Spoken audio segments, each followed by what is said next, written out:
Well, I see you dug up the original movie poster. Oh boy, that takes me back.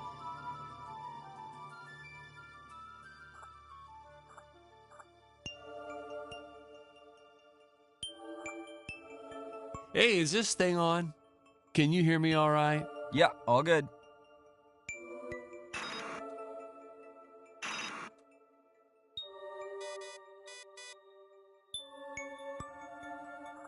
Wait, whose volume does that control?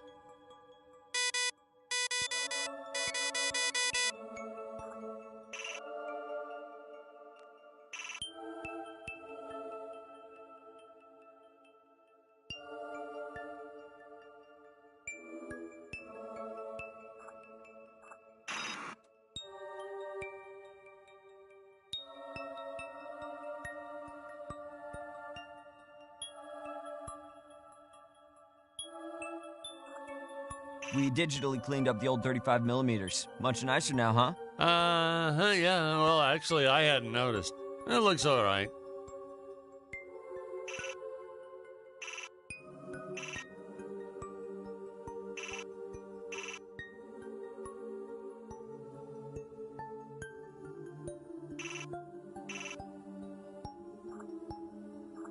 I can never figure out all these DVD options. I tell you, watching movies has become complicated. The pause button, I know that one.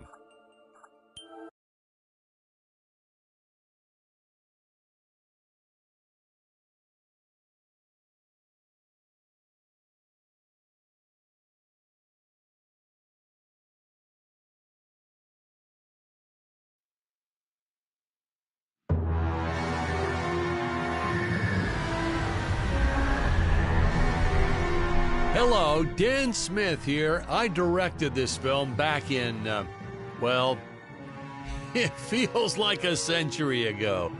Yeah. The studio asked me to provide a commentary track for the DVD release. And wham! Straight into the action. No fluff or anything. That's what we did back then. Crash-landed ship. Out pops our hero, the fearless Dick Starspeed.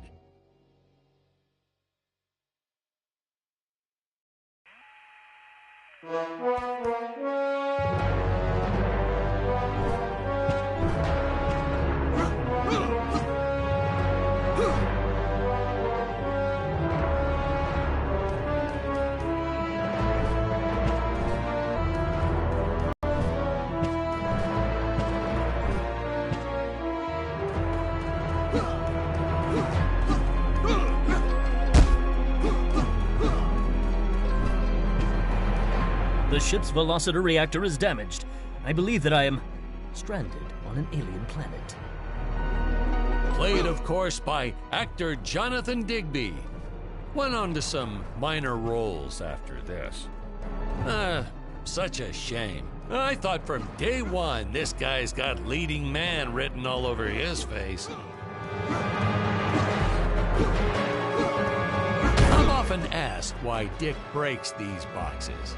He actually ad-libbed it. I told Jonathan, always keep things exciting.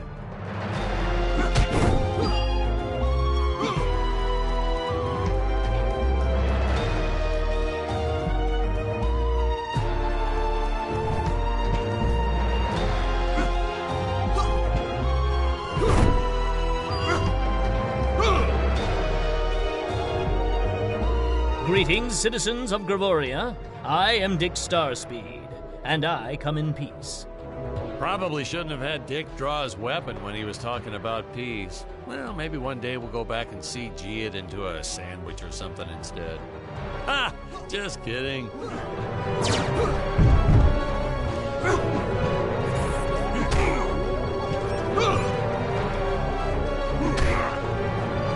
This is what people pay to see. A no-name middle-aged B-list actor duking it out with stuntmen in costumes. Such stunning choreography. Now the extras in those robot suits really knew how to take a punch. Oh, literally. I told Jonathan not to hold back. Give it all to him. Kick him in the nuts and bolts. And I know what you're thinking, but don't worry. we handled it responsibly. We made them all sign waivers not to sue for injuries.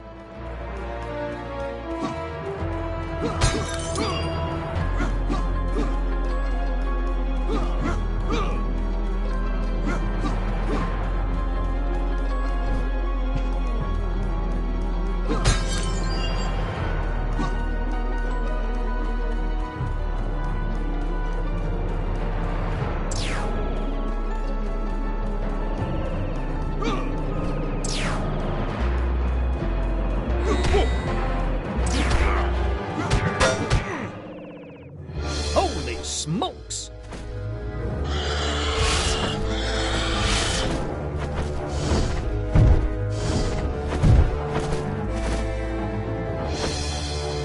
If I land squarely on that grain silo, I should survive this fall unscathed.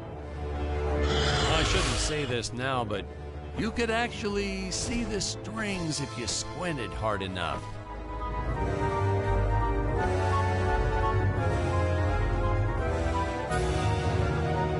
A screenwriting trick from back in the old days. You put a grain silo or some haystacks down and it solves all your gravity-related problems.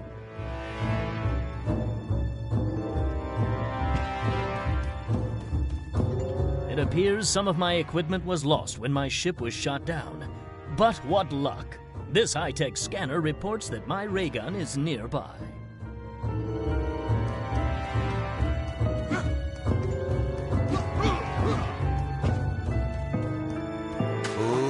Ooh, the fearless sea monster, always patrolling the shore, eagerly awaiting for his next meal.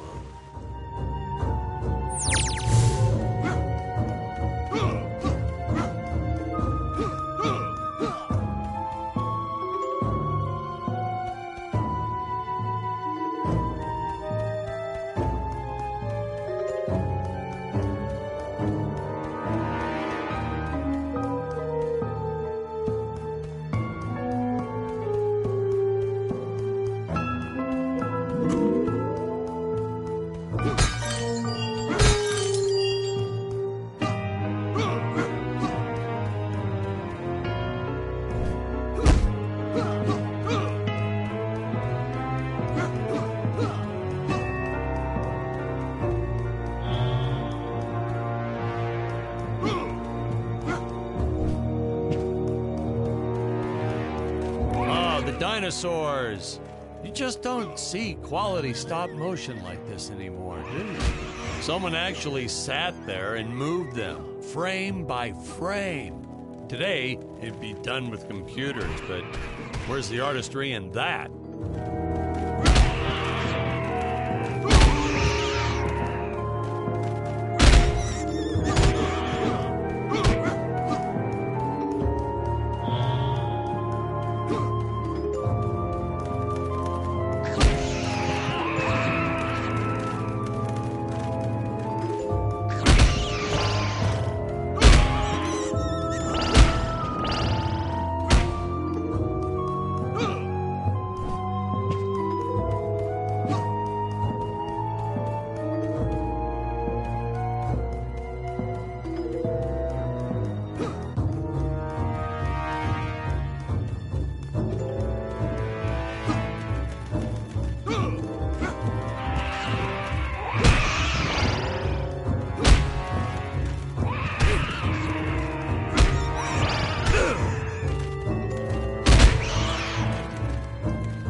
If the trees here look a little plastic, well, it's because they are.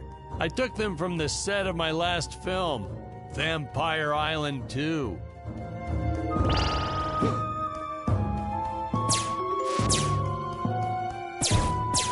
We got our fair share of nasty letters from scientists complaining about our portrayal of the dinosaurs. Was news to me. Apparently, these stegosauruses weren't meat eaters. Must have preferred shellfish or something. Blah, how do they know? That's what I say.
local population is defenseless. That's where our hero steps in and saves the day.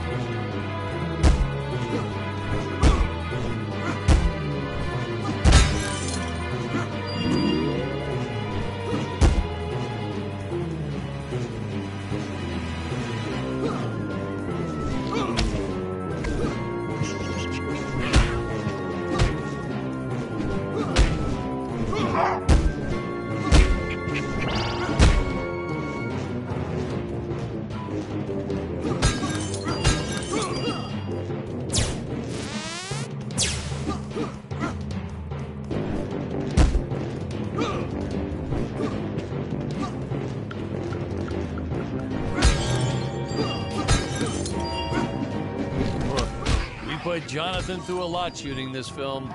He wasn't the best actor, especially when reacting to getting hit. He's what you call a flincher. So I told the stuntman to really just go to town on him.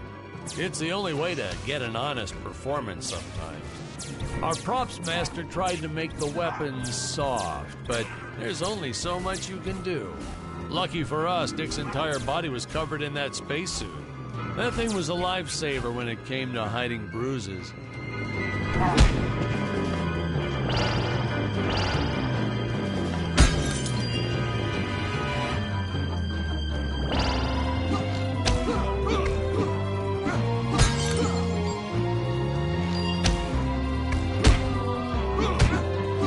How curious.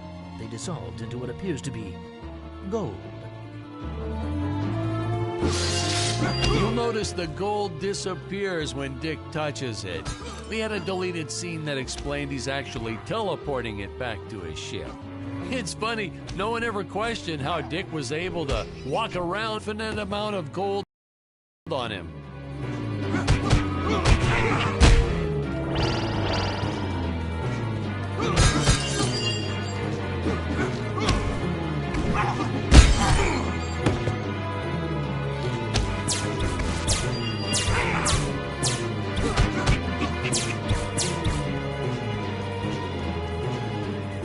We had to redo these shots. Our first attempt was kind of a disaster. We tried using real apes, thought it'd cut down on the costume budget a bit. But have you ever tried working with apes? They are the worst actors ever.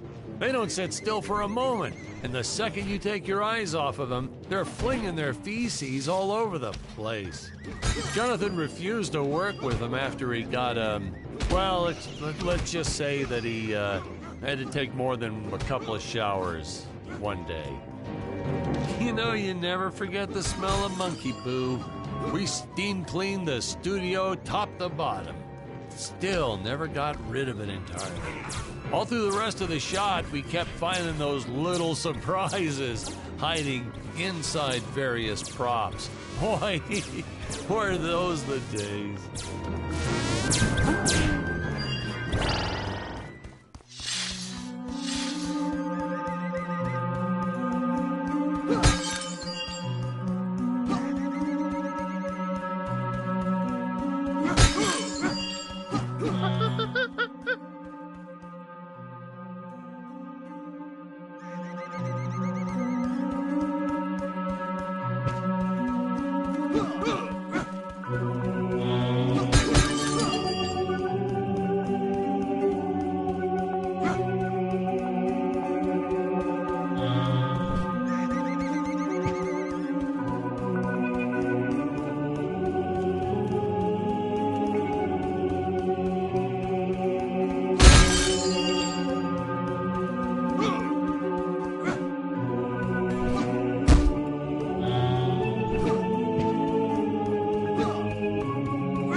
Some really top-notch stop-motion effects, huh?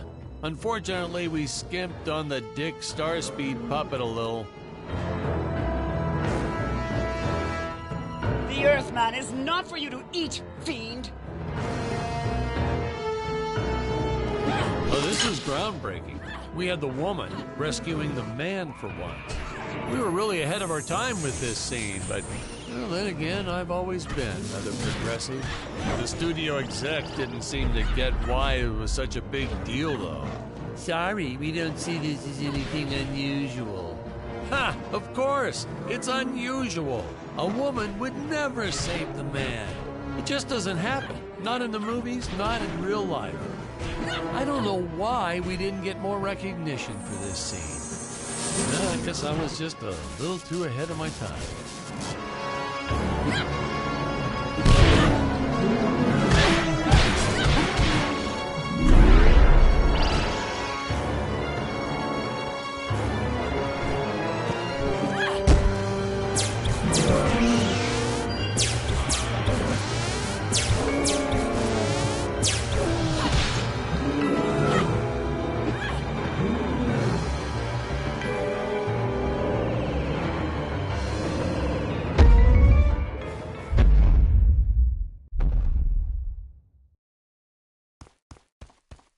We're supposed to be seeing Dick and Scarlett's first dialogue scene here.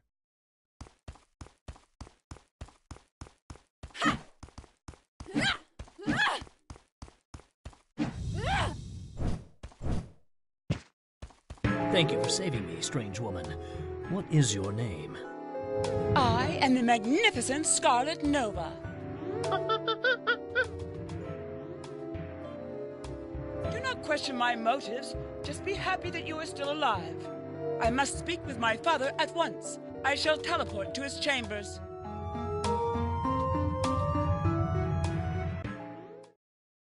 So we'll be seeing our first example of teleportation being used by Scarlett right here.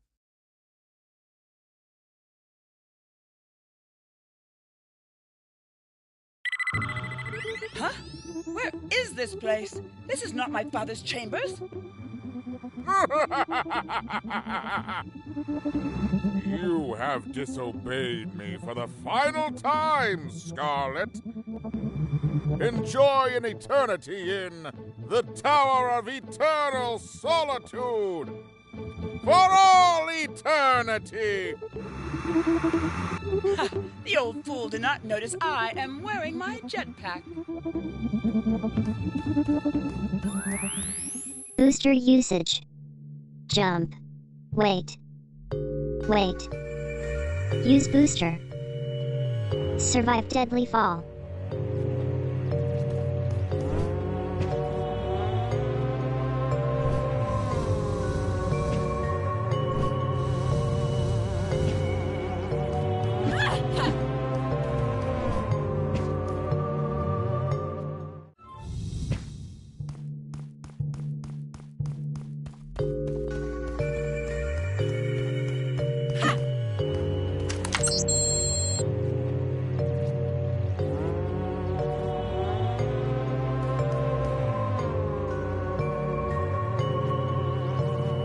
Scarlett didn't quite realize she needed to shoot those energy orbs down below.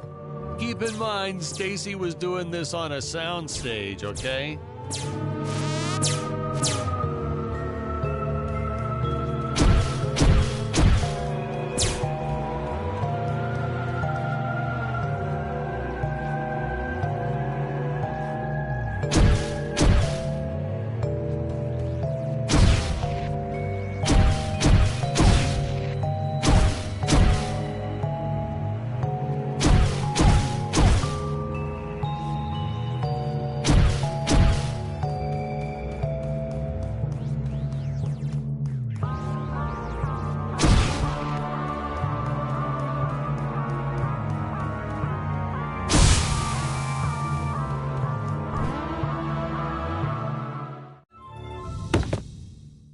Hey, now what's going on? This isn't the right cut. Sorry, sir. These must be unused scenes for the DVD extras. I don't know how I mixed them up.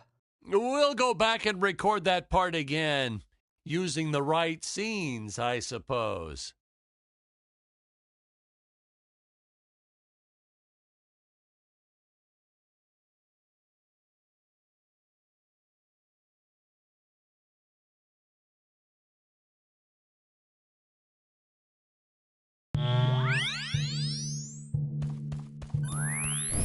Booster. Wait.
Ah, the energy imps.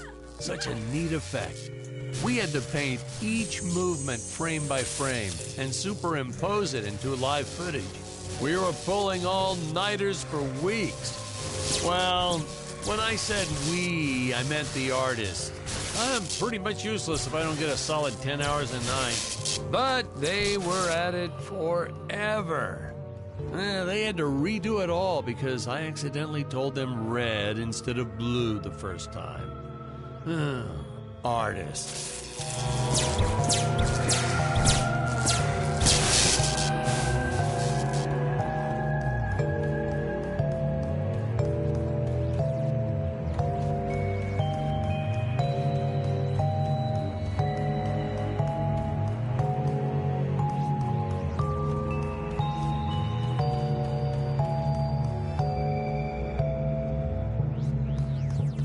I designed this creature to reflect the human condition. Always hungry, never satisfied.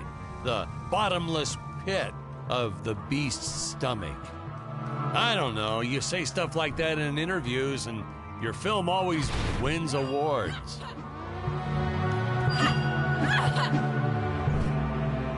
Curses! My father revoked my access to the teleport terminals. I shall only be able to utilize the ones I activate manually.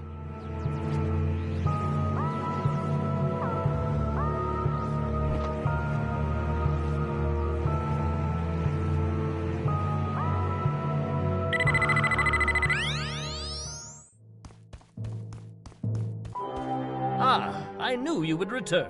Puny Earthman, you shall help me overthrow the Emperor. Why would you turn against your own father? How do I know I can trust you? Oh, this scene. This is practically Shakespeare in outer space. Just as the entire planet does. And, huh?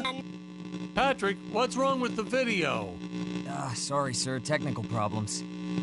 Darn it, we're missing some really good writing here. There. Sorry about that. Well, we just passed right by her big scene. Basically, they agree to work together, but one must stay behind in the sleep chamber at all times. Should I rewind? Never mind. I'll continue from here.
another sea monster shot.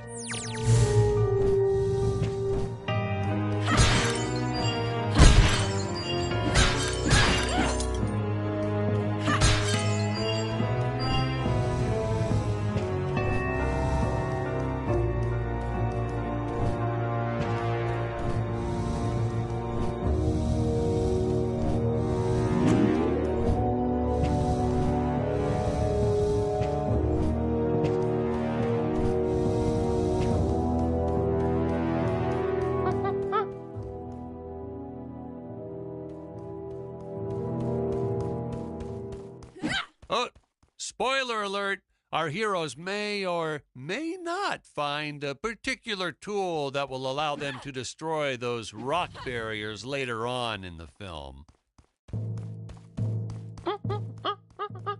Right from the start, our budget was a little tight, even by standards back then. To make do, Tony shot a couple scenes in black and white. Originally, he intended to use it for flashbacks. But then I had to break it to him. Our film doesn't have flashbacks. We almost made it a silent film just to cut costs.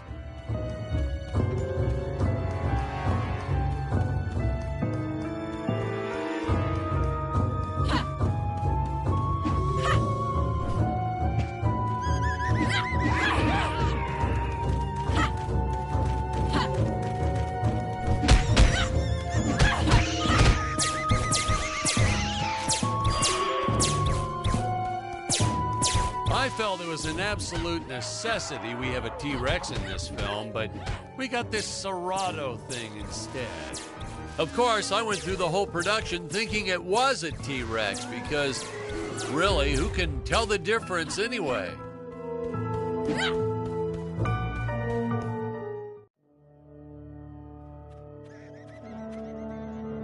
It would appear that now is the time for us to climb the Deadly Tower of Monsters.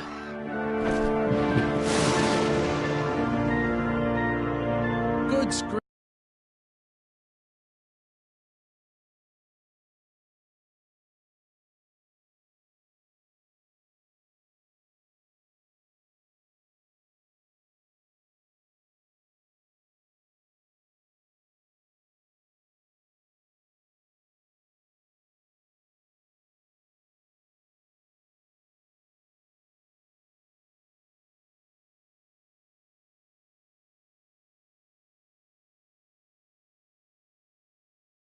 Nice audio booth you have here. What is this, leather? Oh, it feels like leather.